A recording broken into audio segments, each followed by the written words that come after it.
বলনি কেন? আছে একটা সমস্যা। কি সমস্যা? পরে শুনবি। পরে শুনবো কেন? এখন বল। এখন বলো। সুলতানা ছোট্ট নিঃশ্বাস ফেলে বললেন, তোর বাবার ইচ্ছা না ছেলেটার সঙ্গে তোর বিয়ে হোক। তার যে শরীরটা খারাপ করেছে এই সব ভেবেই করেছে। তার মানে তোর বাবা আজ দুপুরে ছেলেটা সম্পর্কে খুব একটা খারাপ খবর পেয়েছে, তখনই তার শরীরটা খারাপ করেছে। এত আশা করেছিল, হঠাৎ একটা ধাক্কার মতো খেয়েছে। অফিসেই বমিটমি করেছে। খারাপ খবরটা কি? আমাকে কিছু বলেনি। তোর বাবাকে তো তুই চিনিস চিনিস একবার যদি সে ঠিক করে কিছু বলবে না, পেটে বোমা মারলেও বলবে না। খারাপ খবর যেটা বাবা শুনেছেন সেটা তো ভুলও হতে পারে। বিয়ের সময় প্রায়ই মিথ্যা খবর রটানো রটানো হয়। তোর বাবা বলেছে খবর মিথ্যা না। শ্যামা তাকিয়ে আছে। সুলতানা মেয়ের দৃষ্টির সামনে বসে থাকতে পারলেন না। তিনি উঠে দাঁড়ালেন। এশার ঘরে একবার যেতে হবে। মেয়েটা সন্ধ্যা থেকে দরজা বন্ধ করে শুয়ে আছে। তার মাইগ্রেনের ব্যথা উঠেছে। স্বামীকে দেখতে গিয়ে মেয়ের দিকে তাকানো হয়নি। প্রথমে তিনি স্বামীর ঘরে উকি দিলেন। মানুষটা ঘুমোচ্ছে। মনে হচ্ছে আরাম করেই ঘুমোচ্ছে। আরামের ঘুমের সময় মানুষ হাত পা গুটিয়ে ছোট্ট হয়ে যায়। বেআরামের ঘুমের সময় মানুষ সরল রেখার মতো সোজা হয়ে থাকে। সুলতানা ছেলের ঘরে গেলেন। বেচারার পড়ার আজ অনেক ক্ষতি হয়ে গেছে। তিনি ঠিক করলেন মন্টু যতক্ষণ পড়বে তিনি পাশে বসে থাকবেন। তার এই ছেলেটা বোকা টাইপের হয়েছে। ছোটবেলায় এত বোকা ছিল না। যতই দিন যাচ্ছে বুদ্ধি মনে হয় ততই কমছে। পড়তে পড়তে সে ঘুমিয়ে পড়ে। ধাক্কা দিয়ে জাগিয়ে দিলে সঙ্গে সঙ্গে পড়তে শুরু করে। এই ছেলের পড়াশোনা হবে বলে মনে হয় না। পরীক্ষা দিয়ে ফেল করবে, আবার দেবে। কোনো বছর দেবে, কোনো বছর দেবে না। এই করতে করতে বয়স হয়ে চেহারায় লোক লোক ভাব আসবে। তখন কোনো দোকান টোকান দিয়ে বসিয়ে দিতে হবে। মন্টুর মতো ছেলেরা খুব ভালো দোকানদার হয়। টেবিলে খোলা বই। মন্টু বইয়ে মাথা রেখে আরাম করে ঘুমোচ্ছে। ঘাড়ের উপর মশা রক্ত খেয়ে ফুলে আছে। মন্টুর কোনো বিকার নেই। সুলতানা ছোট্ট করে নিঃশ্বাস ফেললেন। ছেলেকে ঘুম থেকে তুলতেই সে পড়তে শুরু করবে। ঘুমিয়ে পড়ার আগ মুহূর্তে যেখানে পড়া শেষ করেছিল সেখান থেকে শুরু করবে। কিছুক্ষণ ঘুমাক। তিনি এশার ঘরের দিকে রওনা হলেন। খুব সম্ভব এশাও ঘুমোচ্ছে। মাইগ্রেনের ব্যথা প্রবল হলে এশা কয়েকটা ঘুমের ওষুধ খেয়ে ফেলে। ব্যথা কমে যায় কিন্তু ঘুম থেকে যায়। এশার ঘরের দরজা ভেজানো। সুলতানা দরজার পাশে দাঁড়াতেই এশা বলল, ভেতরে এসো মা। সুলতানা ঘরে ঢুকলেন। এই গরমে এশা চাদর গায়ে শুয়ে আছে। তার চোখ লাল। সুলতানা বললেন, মাথা ব্যথার অবস্থা কি? এশা বলল, অবস্থা ভালো। কমেছে? না। তাহলে ভালো বলছিস কেন? আমার মাথা ব্যথা প্রসঙ্গটা এখন একটু বাদ থাকুক। মা, আসল ঘটনা আমাকে বলো। আবার বিয়ে বাতিল হয়ে গেছে? হু হু ফু না, পরিষ্কার করে বলো। বাবা কি বিয়ে বাতিল করে দিয়েছেন? হু। ছেলেকে বলেছেন? সরাসরি ছেলেকে বলেনি। তার চাচাকে আর বড় বোনকে খবর দেয়া হয়েছে। ছেলের অপরাধটা? আমি জানি না। তোর বাবা কিছু বলেনি। কাজটা ঠিক করলে না মা। হুট করে বিয়ে ঠিক করা, আবার হুট করে বাতিল। বিয়ে তো পেলে অ্যান্ড ডাস্ট না। পেলে অ্যান্ড ডাস্ট কি? পেলে হচ্ছে খেলা আর ডাস্ট হচ্ছে ধুলা। পেলে অ্যান্ড ডাস্ট হলো খেলাধুলা। মা, এখন আমার ঘর থেকে যাও। তোমার পাথরের মতো মুখ দেখে আমার মাথা ধরা ছেড়ে যাচ্ছে। শ্যামা, তুই কি আমার উপর খুব বেশি রেগে আছিস? 3 দিন হয়ে গেল, এখনো টেলিফোন করলি না। আমি তোর নিষেধ সত্ত্বেও তোদের বাড়িওয়ালার টেলিফোন করেছিলাম, 2বার করেছি। প্রথমবার তিনি বলেন রং নাম্বার, দ্বিতীয়বারে বললেন শ্যামারা এই বাড়ি ছেড়ে চলে গেছে, মালিবাগের দিকে বাসা নিয়েছে, রেল ক্রসিংয়ের কাছে। বয়স্ক একজন মানুষ মিথ্যা কথা বললে কেমন লাগে বলতো? রাগে আমার গা জ্বলে যাচ্ছে। এই ভদ্রলোককে আমি একটা শিক্ষা দেব। শ্যামা আমাদের পিকনিকে তুই এই ভদ্রলোককে ভুলিয়ে ভালিয়ে নিয়ে আয় না, তারপর দেখ আমি কি করি। শ্যামা শোন, ওই দিনের ঘটনায় আমি খুব দুঃখিত। সামান্য ফান করলাম। এক বন্ধু আরেক বন্ধুর সঙ্গে ফান করতে পারবে না? ভদ্রলোকের চশমা তোর ব্যাগে পাওয়া গেল, তাতে ক্ষতি কিছু হয়নি, বরং লাভ হয়েছে। কী লাভ হয়েছে সেটা বলি, মন দিয়ে শোন। ভদ্রলোক তো মোটামুটি অন্ধের মতোই হাঁটাহাঁটি করছিলেন। চশমা ফেরত পেয়ে প্রথমে তোকে দেখলেন। তুই সবুজ শাড়ি পরে দাঁড়িয়েছিলি। তোকে দেখাচ্ছিল ইন্দ্রাণীর মতো। ইন্দ্রাণী জিনিসটা কি আমি জানি না, প্রায় গল্পের বইয়ে পড়ি ইন্দ্রাণীর মতো সুন্দর, কাজেই ধরে নিচ্ছি ইন্দ্রাণী খুবই রূপবতী কেউ। ভদ্রলোক তোকে দেখে ধাক্কার মতো খেলেন। রবীন্দ্রনাথের ভাষায় বাজিল বুকে সুখের মতো ব্যথা। তুই রাগে দুঃখে কেঁদে ফেললি, তারপর চোখ মুছতে মুছতে চলে গেলি। তখন আমি হুক্কা বাবাজিকে আসল ঘটনা বললাম যে তুই চশমার ব্যাপারটা কিছুই জানিস না। আমি তোর ব্যাগে চশমা লুকিয়ে রেখেছিলাম। ঘটনা শুনে হুক্কা বাবাজির আসল নাম আশফাকুর রহমান, খুবই মন খারাপ করলেন। তিনি ঠিক করেছেন তোদের বাসায় গিয়ে তোর কাছে ক্ষমা প্রার্থনা করবেন।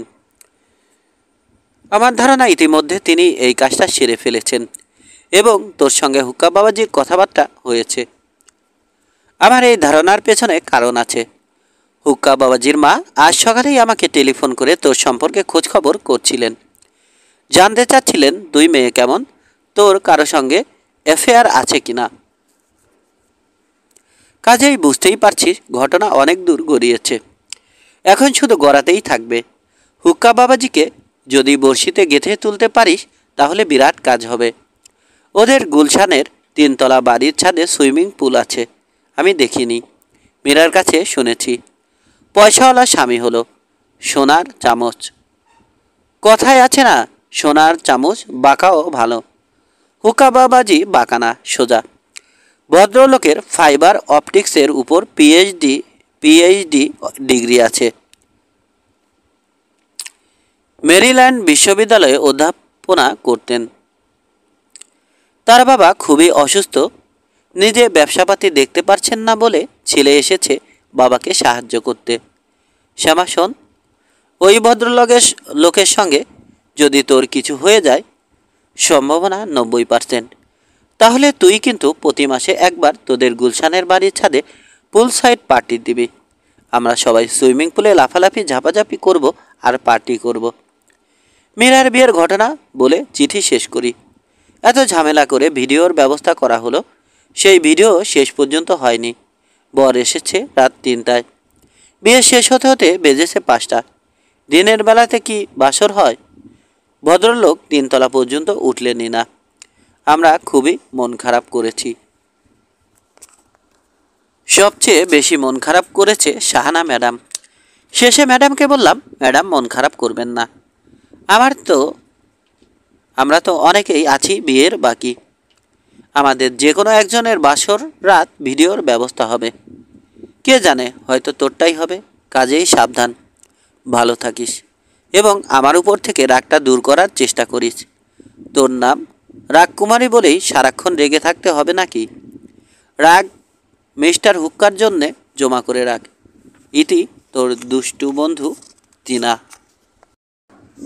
শ্যামা জেগে আছে। একটু আগে ঘড়ি দেখেছে 3টা 10।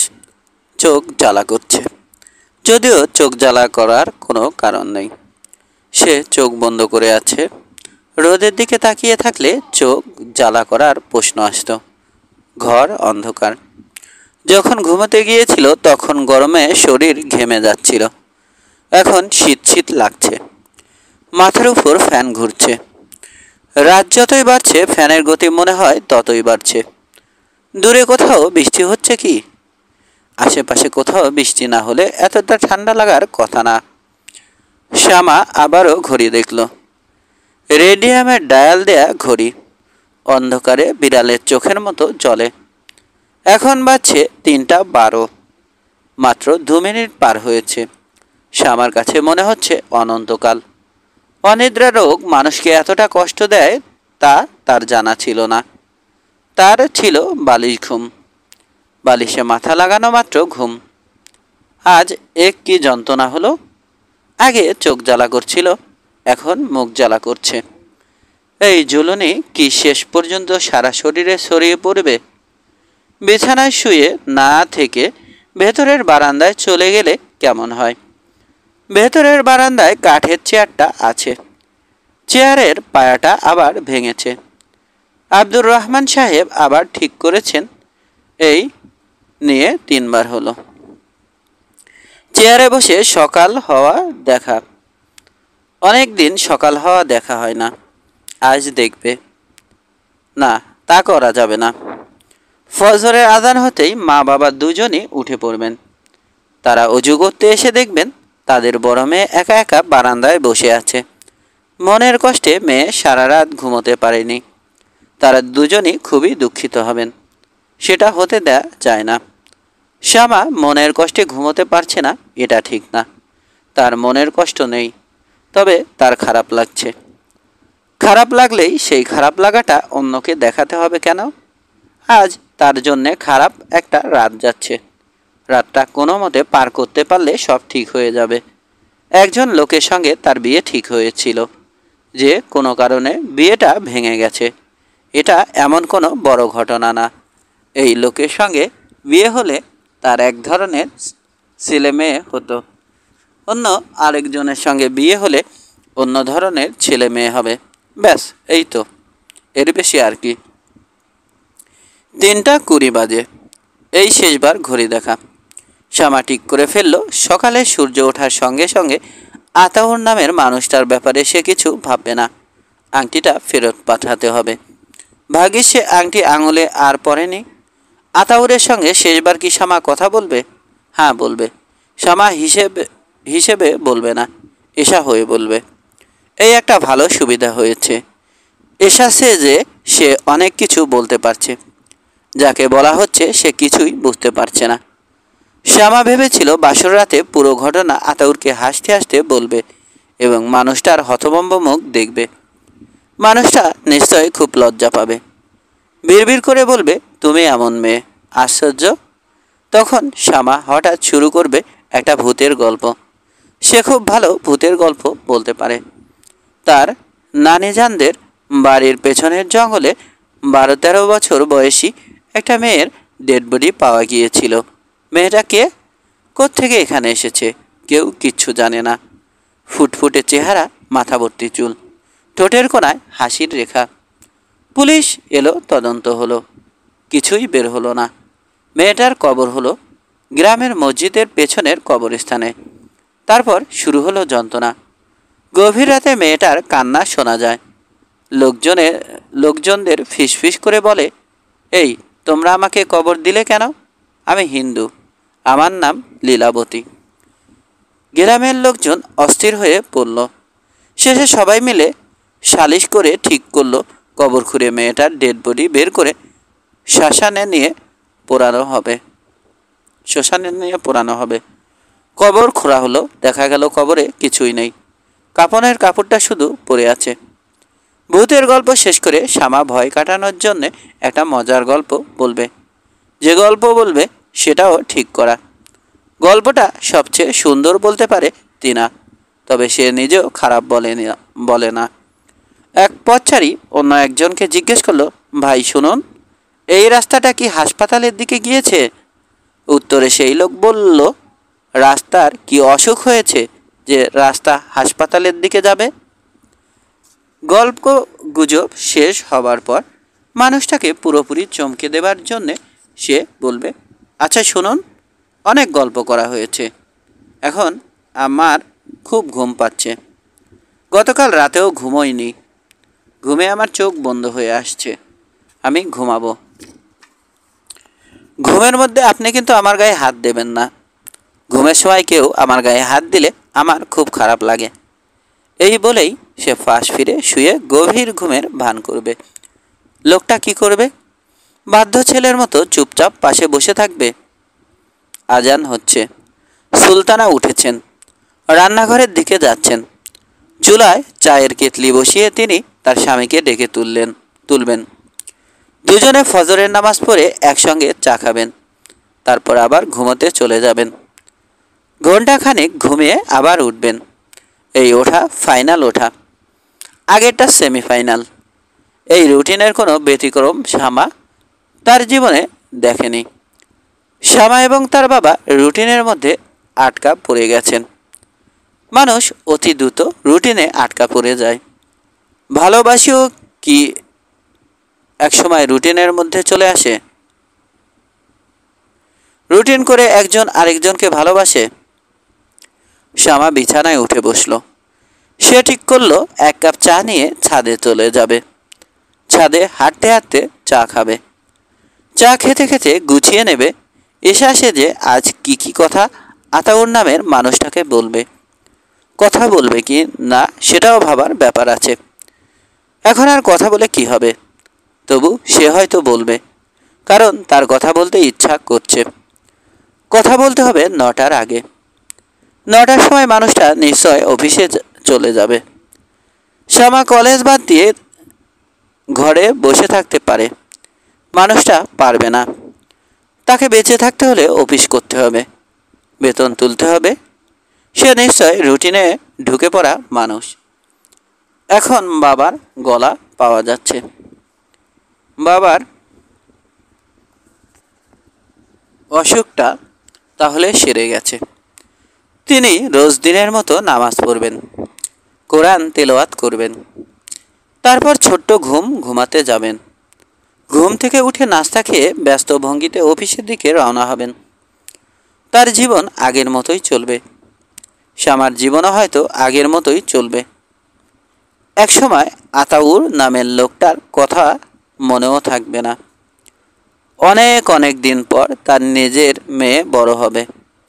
সে তার বান্ধবীর বিয়ে দেখে বাসায় ফিরে মার সঙ্গে গল্প করতে বসবে। তখন হয়তো শ্যামা হঠাৎ করে বলবে, জানিস, আমার একজনের সঙ্গে বিয়ে প্রায় ঠিকই হয়ে গিয়েছিল। লোকটার নাম আতাউর, আমি ঠাট্টা করে বলতাম খাতাউর। তার মেয়ে বলবে, ছি, মানুষের নাম নিয়ে ঠাট্টা করা ঠিক না। নামটা তো সে রাখেনি, বাবা মা রেখেছে। শ্যামা বলবে, তা ঠিক, তখন আমার বয়স কম ছিল, ঠাট্টা তামাশা করতে খুব ভালো লাগতো। ওনার সঙ্গে বিয়ে হলো না কেন? আমার বাবা কোনো খোঁজ খবর না নিয়েই বিয়ে ঠিক করেছিলেন তো। শেষে তিনি জানতে পারলেন কিছু সমস্যা আছে। কি সমস্যা? জানি না কি সমস্যা, বাবা বলেননি। শ্যামা আবারও বিছানায় শুয়ে পড়ল। তার নিজের মেয়েটার কথা ভাবতে ভালো লাগছে। মনে হচ্ছে সত্যি সত্যি তার একটা মেয়ে আছে এবং মেয়েটা এখন গুটিসুটি মেরে তার পাশে শুয়ে আছে। মেয়েটার গায়ের গন্ধ পর্যন্ত তার নাকে লাগছে। গাঁদা ফুলের পাতা কচলালে যে গন্ধ আসে সেই গন্ধ। আচ্ছা, মেয়েটার সুন্দর একটা নাম থাকা দরকার না? তার যেমন 2 অক্ষরের নাম, সে রকম 2 অক্ষরের নাম। 2 অক্ষরের নাম হলে নামটা অনেকক্ষণ মুখে রাখা যাবে, টেনে লম্বা করা যাবে। তার নাম যেমন শ্যামা, আরটা অনেকক্ষণ মুখে রাখা যায়, ইচ্ছা মতো টেনে লম্বা করা যায়। আচ্ছা, মেয়েটার নাম আশা হলে কেমন হয়? আতাউরের আ আর শ্যামার সা। কি অদ্ভুত কাণ্ড! আতাউর এখন এলো কিভাবে? শ্যামা দুহাত দিয়ে কল্পনার মেয়েটাকে ঠেলে সরিয়ে দিল। মেয়েটা উহ বলে চিৎকারও করল, কারণ তার চুল মার বালিশের নিচে আটকে গেছে।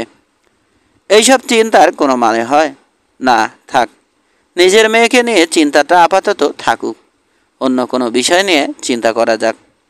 মজার কোনো বিষয়, আনন্দের কোনো বিষয়।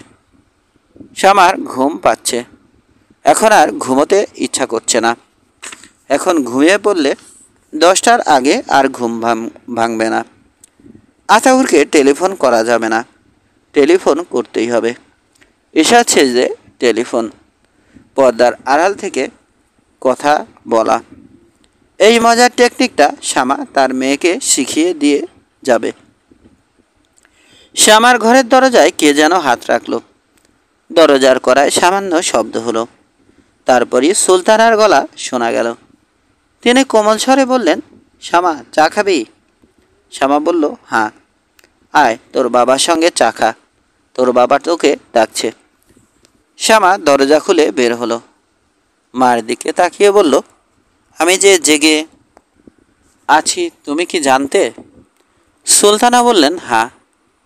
কিভাবে জানতে? আমার দরজা ভেতর থেকে বন্ধ, আমি কোনো সারা শব্দ করিনি। সুলতানা ছোট্ট নিঃশ্বাস ফেলে বললেন, তোরা 3 ভাই বোনের যে কোনো একজন জেগে থাকলে বুঝতে পারি। আমার নিজেরও তখন ঘুম হয় না। তোদের মধ্যে সবচেয়ে বেশি রাত জাগে এসা। বাবা আমার সঙ্গে চা খেতে চাচ্ছেন কেন? মনে হয় কিছু বলবে। বিয়ে যে ভেঙে গেল, কেন ভাঙলো, এইসব হয়তো তোকে বলবে। আমি বাবার কাছ থেকে কিছু শুনতে চাচ্ছি না, তুমি শুনে নাও। তারপর যদি ইচ্ছা করে আমি তোমার কাছ থেকে শুনব, ইচ্ছা না করলে শুনব না। সুলতানা মেয়ের কাঁধে হাত রেখে বললেন, বাবা ডাকলে কখনো না করতে নেই। তোকে ডেকেছে, তারপর যদি না যাস তাহলে মনে কষ্ট পাবে। মার মনে কষ্ট দিলে কিচ্ছু হয় না, কিন্তু বাবার মনে কষ্ট দিলে তার ফল খুব খারাপ হয়। আব্দুর রহমান সাহেব শ্যামাকে দেখে একটু নড়ে চড়ে বসলেন। তার হাতে চায়ের কাপ, কাপে চুমুক দিতে যাচ্ছিলেন।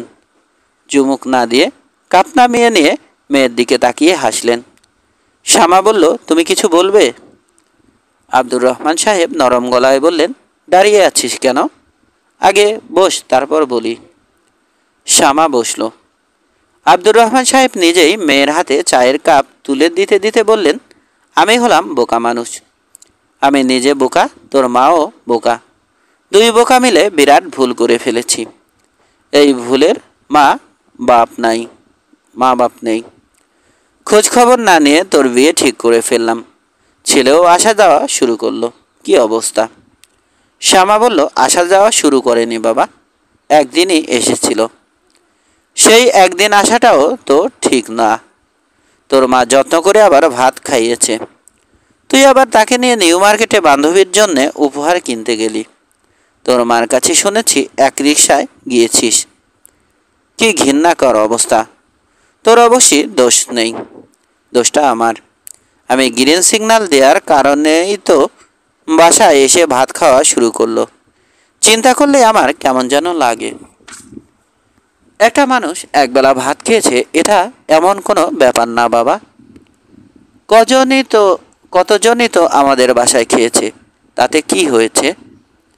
আব্দুর রহমান সাহেব মেয়ের দিক থেকে দৃষ্টি ফিরিয়ে স্ত্রীর দিকে তাকালেন। হতাশ গলায় বললেন, অনেক কিছুই হয়েছে। এ তো নর্মাল ছেলে না, পাগল। সুলতানা হতভম্ব গলায় বললেন, পাগল মানে? মাথার অসুখ প্রায়ই হয়, তখন কাউকে চিনতে পারে না, দরজা তালাবদ্ধ করে রাখতে হয়। এমন অবস্থা, এরা অসুখ গোপন করে বিয়ে দিতে চাচ্ছিল।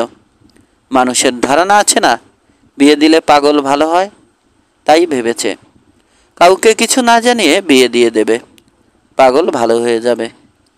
আমার মেয়ে হবে পাগল ভালো করার ট্যাবলেট।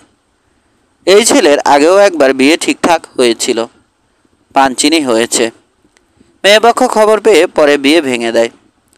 গতকাল আমি ছেলের বড় বোনের কাছে গিয়েছিলাম, তিনি ঘটনা স্বীকার করেছেন। ছেলে যেমন বজ্জাত, আত্মীয় স্বজনরাও বজ্জাত। ধরে এদের চাপকানো উচিত, জুতা পেটা করা উচিত। এরা শিয়াল কুকুরেরও অধম। শ্যামা বলল, এইসব কেন বলছো? বলবো না? না, বলবে না। বিয়ে ভেঙে গেছে, ফুরিয়ে গেছে, গালাগালি করবে কেন? আমি এমন কি গালাগালি করলাম? তুই এত রাগ করছিস কেন? জানি না কেন রাগ করছি, আমার ভালো লাগছে না। বাবা, আমি উঠলাম। আব্দুর রহমান সাহেব চাপা গলায় বললেন, ছেলে যোগাযোগ করার চেষ্টা করতে পারে, উল্টাপাল্টা বোঝানোর চেষ্টা করতে পারে, একেবারেই পাত্তা দিবি না। কি সর্বনাশ! আমার মেয়েটাকে আরেকটু হলে একটা পাগলের হাতে তুলে দিচ্ছিলাম। শ্যামা বাবার সামনে থেকে উঠে চলে এলো। হ্যালো, আমি ঈশা। বুঝতে পারছি। তুমি কেমন আছো? আমি ভালো আছি। আপনার গলাটা এমন লাগছে কেন? মনে হচ্ছে আপনি না, অন্য কেউ কথা বলছে। আমার মন ভালো নেই। মন ভালো না থাকলে আমার গলার স্বর বদলে যায়। মন ভালো নেই কেন? বিয়ে ভেঙে গেছে বলে? আতাউর জবাব দিল না। শ্যামা কিছুক্ষণ জবাবের জন্য অপেক্ষা করল। জবাবের জন্য অপেক্ষা করে ভালোই হলো। পরের প্রশ্নটা কি করা যায় ভাবার সময় পাওয়া যাচ্ছে। কঠিন কঠিন কিছু প্রশ্ন করা উচিত। কঠিন প্রশ্নগুলি মাথায় আসছে না, বরং উল্টোটা হচ্ছে। শ্যামার গলা ভারবার হয়ে আসছে। এশা, জি। তোমরা সবাই আমাকে খুব খারাপ ভাবছো, তাই না? আমি ভাবছি না, তবে অন্যরা ভাবছে। তুমি ভাবছো না কেন? কারণ আমি আপনাকে খুব ভালো কখনো মনে করিনি। বাবা মনে করেছেন, এই জন্যেই বাবা মনে কষ্ট পাচ্ছেন। আর আপা খুব কষ্ট পেয়েছে। সে অবশ্যই কষ্টের কথাটা কাউকে বলেনি, কিন্তু আমি বুঝতে পারি। ও আচ্ছা, আমি বয়সে অনেক ছোট, কিন্তু আমি কি আপনাকে একটা উপদেশ দেব? দাও। আপনার বিয়ে করা উচিত হবে না। আপনি তো মোটামুটি ধরনের অসুস্থ না, বেশ অসুস্থ। আমার কথা কি ভুল? না, ভুল না। আমি যখন অসুস্থ হই, বেশ ভালোই অসুস্থ হই। আমাকে তালাবদ্ধ করে রাখতে হয়। অসুখটা সেরে গেলে পুরনো অনেক কিছু ভুলে যাই। এই অসুখ সারবে, ডাক্তাররা কি এমন কথা বলেছেন? না, বলেননি। বরং উল্টোটা বলেছেন। বলেছেন বয়সের সঙ্গে সঙ্গে অসুখটা বাড়বে। অসুখের ব্যাপারটা গোপন করাটা কি আপনার ঠিক হয়েছে? না, ঠিক হয়নি, খুব অন্যায় হয়েছে। অন্যায়টা করলেন কেন? তোমার আপাকে দেখে মনে হলো আমার অসুখটা সেরে গেছে, আর কোনো দিন হবে না। যে অসুখ হবে না, আগ বাড়িয়ে সে অসুখের কথা বলতে ইচ্ছা করলো না। আপনার আগে আপার আগে আপনার আরও একটি মেয়ের সঙ্গে বিয়ের কথা হয়েছিল। তাদেরকেও আপনার অসুখের কথা জানাননি। ওই মেয়েটিকে দেখেও কি মনে হয়েছিল আপনার অসুখ সেরে গেছে? আতাউর চুপ করে রইল। ঈশা বলল, আচ্ছা থাক, এই প্রশ্নের জবাব দিতে হবে না। আপনি কিছু বলতে চাইলে বলুন, আমি টেলিফোন রেখে দেব। আমি তোমার আপার সঙ্গে একটু কথা বলতে চাই। তুমি কি ব্যবস্থা করে দেবে? তাকে দু একটা কথা বলতে চাই। কি কথা? এটা তোমার আপাকে বলবো, তোমাকে না।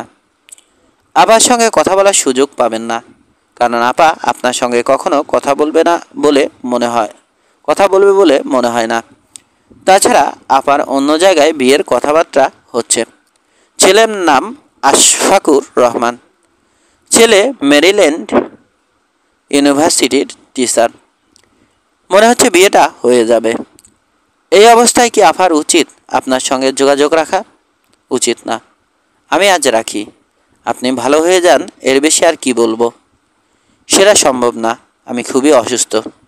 শোনো এশা, তোমার সঙ্গে সরাসরি আমার কখনো কথা হয়নি, শুধু টেলিফোনে কথা হয়েছে। শুধুমাত্র তোমার কথা শুনে আমি তোমাকে যে পরিমাণ পছন্দ করেছি সেটা একমাত্র আমিই জানি। তোমাকে আমার মনে হয়েছে খুবই কাছের একজন। এখনও কি মনে হচ্ছে? হ্যাঁ, এখনও মনে হচ্ছে। বড় অপার বিয়েতে আপনাকে দাওয়াত দিলে আপনি কি আসবেন? হ্যাঁ, আসবো।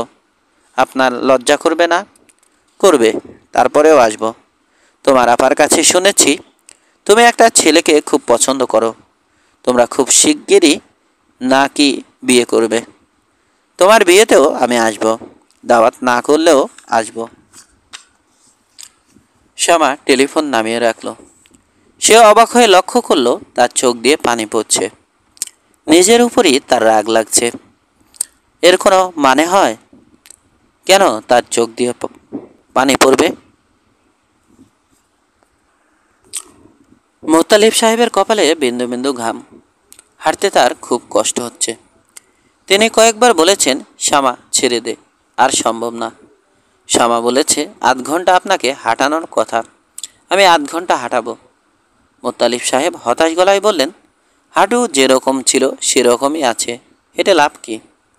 লাভ ক্ষতি দেখবেন আপনি। লাভ ক্ষতি দেখবেন আপনি। আমার আপনাকে হাঁটানোর কথা, আমি হাঁটাবো। তোর হাঁটানোর কথা কেন? তোকে তো কেউ বলে দেয়নি। এই কাজটা আমি ইচ্ছা করে নিয়েছি। আপনাকে ৮ ঘন্টা হাঁটালে আমি ৮ ঘন্টা টেলিফোনে কথা বলতে পারবো। আমার লাভ আমি দেখছি। কাজটা তাহলে নিঃস্বার্থ না? না। আজকাল তো তোকে টেলিফোন করতে দেখি না। এখন দেখেন না, পরে দেখবেন। আমি কাগজে কলমে হিসাব রাখছি মোট কত ঘন্টা টেলিফোন পাও না। কত ঘন্টা? আজকের ৮ ঘন্টা ধরলে হবে ১২ ঘন্টা। তোর ধৈর্য আছে। ৮ ঘন্টা পার হতে বাকি কত? এখনো ১০ মিনিট। শামা আজ ছেড়ে দে। মনে হচ্ছে পাটা হাঁটু থেকে খুলে পড়ে যাচ্ছে। খুলে পড়ে গেলে তো ভালোই। হাঁটু বাঁকানো যন্ত্রণা থেকে বাঁচবেন। তোর মনে মায়া দয়া বলে কিছু নেই? তুই আমার কষ্টটা বুঝতেই পারছিস না। চাচা, এইসব বলে লাভ নেই। ডাক্তার আপনাকে বলেছেন প্রতিদিন ৮ ঘন্টা করে হাঁটতেই হবে। আপনার যত কষ্টই হোক, এই কাজটা আমি আপনাকে দিয়ে করাবো। আপনি হাঁটতে হাঁটতে ইন্টারেস্টিং কোনো কথাবার্তা বলুন, দেখবেন ব্যথা টের পাবেন না। মোত্তালিব সাহেব দীর্ঘ নিঃশ্বাস ফেলে বললেন, আমার জীবনে ইন্টারেস্টিং কিছু কখনো ঘটেনি। আল্লাহ পাক কী করেন জানিস? মানুষ বানিয়ে তার পিঠে একটা করে সিল দিয়ে দেন। কারো ছিলে লেখা থাকে ইন্টারেস্টিং লাইফ, তার জীবনটা ইন্টারেস্টিং হয়। আবার কারো ছিলে লেখা থাকে হ্যাপি লাইফ, তার জীবন হয় আনন্দময়। আপনার ছিলে কি লেখা? কিছুই লেখা নেই, শুধু একটা ক্রস চিহ্ন দেয়া। এই ক্রস চিহ্নের মানে হলো এই লোকের সব বাতিল। শামা হেসে ফেলল। মোত্তালিব সাহেবও হাসলেন। শ্যামা বলল, মানুষ হিসেবে আপনি খুব বোরিং। বোরিং মানুষ সামান্য মজার কিছু বললেই মনে হয় অনেক মজার কিছু বলা হয়েছে। আর আমি যেহেতু খুবই ইন্টারেস্টিং একজন মানুষ, আমার খুব মজার কথাও লোকজনের কাছে বিরক্তিকর মনে হয়। তুই এক কাজ কর, বোরিং পার্সন হবার চেষ্টা কর। চেষ্টা করছি। লোকজনদের সঙ্গে কথাবার্তা বলা কমিয়ে দিয়েছি। আগে কেউ কোনো প্রশ্ন করলে মজা করে উত্তর দেওয়ার চেষ্টা করতাম। এখন শুকনো ধরনের উত্তর দেই, কাঠখোট্টা জবাব। ৮ ঘন্টা শেষ হয়েছে? হ্যাঁ হয়েছে। যা টেলিফোন করে আয়। ৮ ঘন্টা না, আজ টেলিফোন করবি ১ ঘন্টা। তারপর তোর সঙ্গে কিছুক্ষণ কথা বলবো। পরীক্ষা করে দেখি তুই কি পরিমাণ বোরিং পার্সন হয়েছিস। টেলিফোন করব না চাচা। তাহলে আয়, আমরা কথা শুরু করি। আজ কথা বলবো না চাচা। বাসায় আজ খুব ঝামেলা, বাসায় চলে যাব। তোর সঙ্গে কিছু জরুরি কথা ছিল। তোর বিয়ে ভেঙে গেছে শুনেছি। কেন ভাঙলো কিছুই জানি না। আবার শুনছি অন্য এক জায়গায় বিয়ে ঠিক হয়েছে। কি ঘটছে একটু বল শুনি। শ্যামা সহজ গলায় বলল, সামারি অ্যান্ড সাবস্টেন্স বলে চলে যাই। আতাউর রহমান নামে যার সঙ্গে বিয়ে ঠিক হয়েছিল, খোঁজ নিয়ে জানা গেল মানুষটা অসুস্থ। সারা বছর অসুস্থ থাকেন না, মাঝে মাঝে থাকেন। খুব বেশি যখন অসুস্থ হয়ে পড়েন, তখন তাকে ঘরে তালাবদ্ধ করে রাখতে হয়। বুঝতে পারছেন অসুখটা কি? পারছি। আমার অন্য জায়গায় বিয়ের কথাবার্তা হচ্ছে বলে যেটা শুনেছেন সেটা ঠিক না। বিয়ের কথাবার্তা হচ্ছে না। তবে তিনা নামে আমার এক বান্ধবী আছে, ওর হবি হচ্ছে বান্ধবীদের বিয়ে দিয়ে দেয়া। আমাদের ৩ বান্ধবীর বিয়ের কলকাঠি সে নেড়েছে। আমার ব্যাপারেও নাড়তে শুরু করেছে। বিয়ের ব্যবস্থা করার তার কৌশলগুলি খুব সুন্দর। মুগ্ধ হবার মতো কৌশল। এক একজনের জন্যে এক এক কৌশল। আমার জন্য একটা কৌশল বের করেছে এবং অনেক দূর এগিয়ে গেছে। অন্য এক সময় আপনাকে বলবো, আজ বলতে ইচ্ছা করছে না। চাচা, আপনি কি আমাকে আর কিছু জিজ্ঞেস করবেন? না। চাচা যাই। মোতালিব সাহেব কিছু বললেন না। তার মন খুবই খারাপ হয়েছে। এই মেয়েটার জন্যে কিছু করতে ইচ্ছা করছে। কি করবেন, কিভাবে করবেন কিছুই মাথায় আসছে না। তিনি জন্মগ্রহণ করেছেন পিঠে ক্রস চিহ্ন নিয়ে।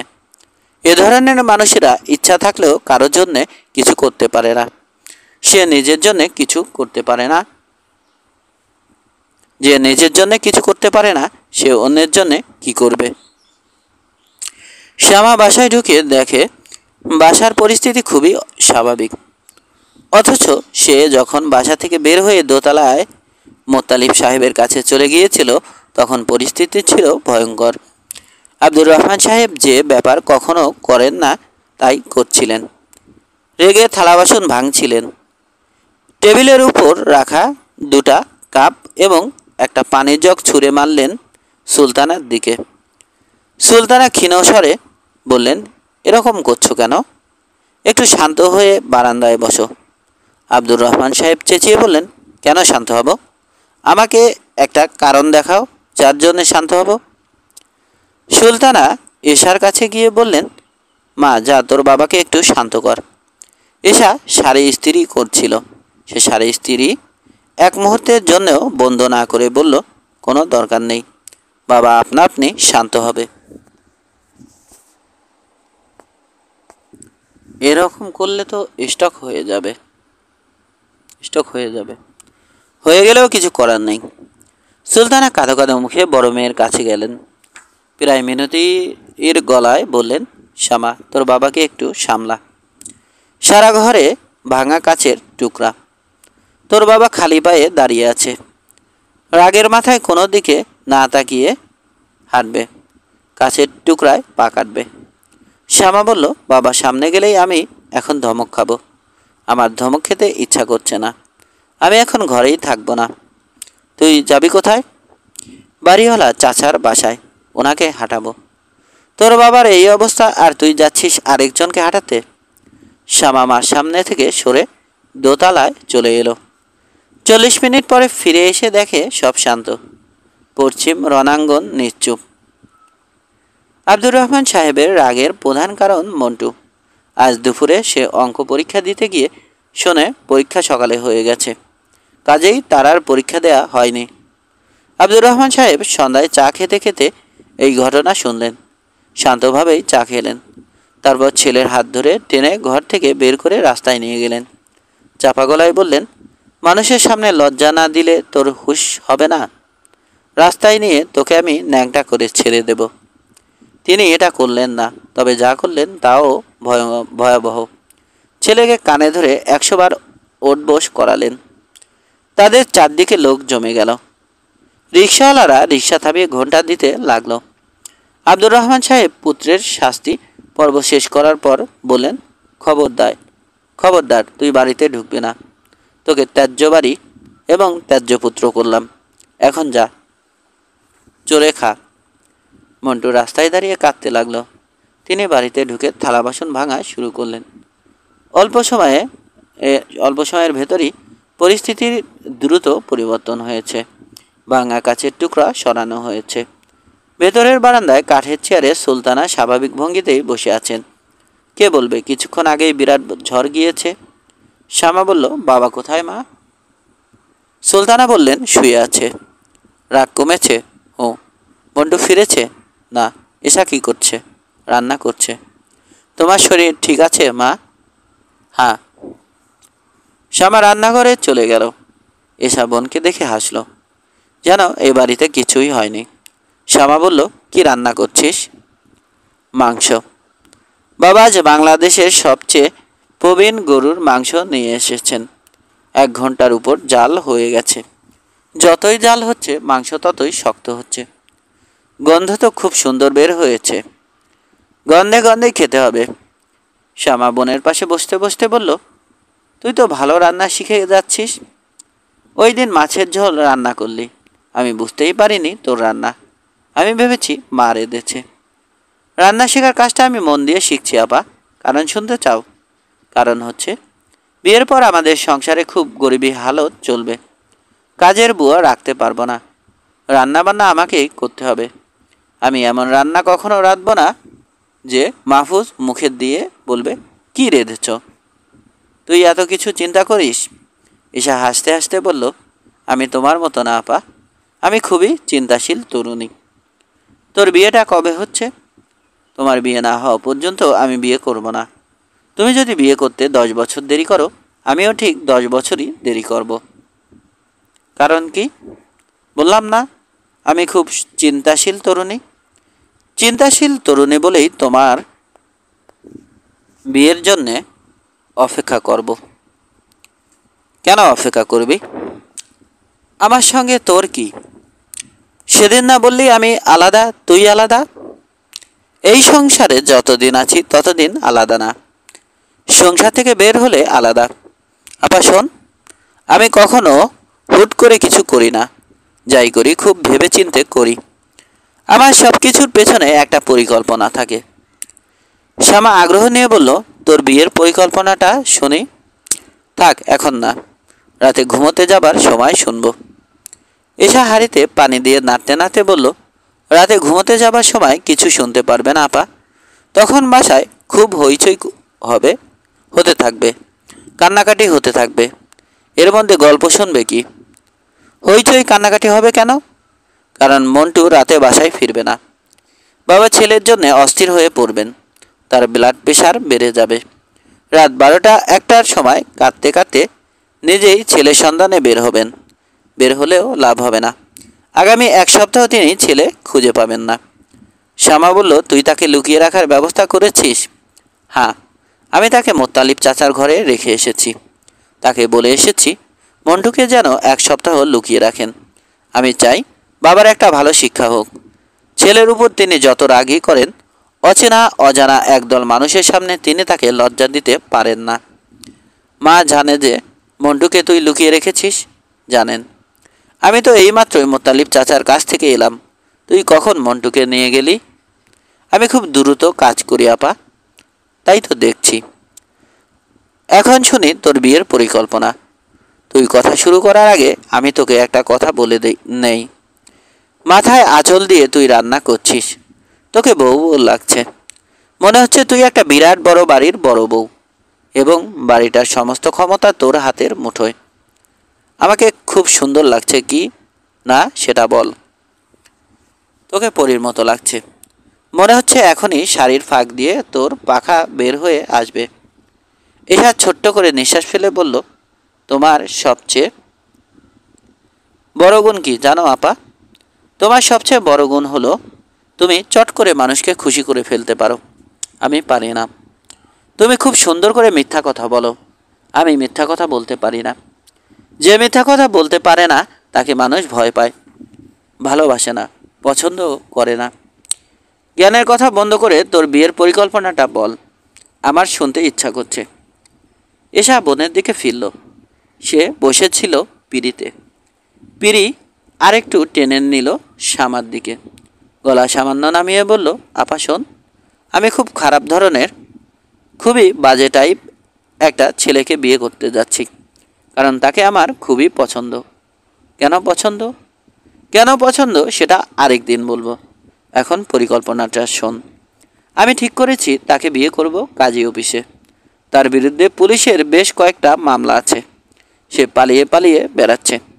আমি ব্যবস্থা করে রাখবো যেন কাজী অফিসে বিয়ের পরপর পুলিশ তাকে তার খোঁজ পায়। কাজী অফিস থেকেই পুলিশ তাকে ধরে নিয়ে যায়, যেন পরের 2 বা 3 বছর সে জেল থেকে বের হতে না পারে। বলিস কি? এটা ছাড়া আমার কোনো পথ নেই আপা। বিয়ের পরপর সে যদি জেলে চলে যায়, যদি অনেক দিন সে তার স্ত্রীর সঙ্গে দেখা করতে না পারে, তাহলে সে যে কষ্টটা পাবে তার কোনো তুলনা নেই। এই কষ্টটাই তাকে বদলে ফেলবে। বাকি জীবন সে চেষ্টা করবে যেন এক মুহূর্তের জন্যও আমাকে ছেড়ে থাকতে না হয়। তোর কষ্ট হবে না? আমি ভবিষ্যতের আনন্দটা দেখতে পাচ্ছি তো, আমার কষ্ট হবে না। তোমার বিয়ে না হওয়া পর্যন্ত আমি কেন বিয়ে করতে পারছি না তা বুঝতে পারছো তো? যে পরিবারের একটা মেয়ে এমন একজনকে বিয়ে করে যাকে বিয়ের দিনে পুলিশ ধরে নিয়ে হাজতে ঢুকিয়ে দেয়, সেই পরিবারের মেয়েরা কেমন? সেই পরিবারের অন্য মেয়েদের তো বিয়ে হবার কথা না।